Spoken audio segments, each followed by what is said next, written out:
Hey, Mom, so you're going to go in Lowe's with me? Well, I guess I have to. Yeah, because I'm the boss. Yeah. You're not the boss anymore. No. No, I'm the boss. Remember back when you beat me with the metal hanger? Oh, shit.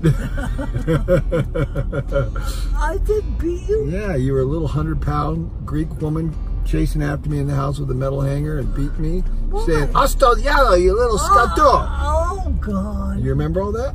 I don't remember that, and I don't want to, really. Oh, my butt's still black and blue from it. What? Yeah, my butt's still black and blue from it. Oh, shit. Show me. Yeah. Okay.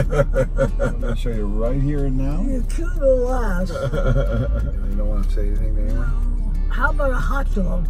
Why you want a hot dog? Yeah, I like hot dogs. You like hot dogs? Yeah. Do you want a New York hot dog? Or Yeah. a Boston hot dog? Well, what's the difference? I don't know. You're from the East Coast, not me. You tell me. What's the difference? I don't know. Maybe they're longer. Oh, longer, eh? Do you want a long one or a short one? Nice long one. Nice long one, eh? Yeah, Okay. Mustard, ketchup, sauerkraut, onions. What do you want? The works. The works. Yeah. Well, what if Lowe's doesn't have a long hot dog with the works? What are we going to then do? you can't buy it. That's all. That's okay. I don't need to have it. But I like hot dogs. You like hot dogs? Yeah. Okay, well, we'll see what we can do.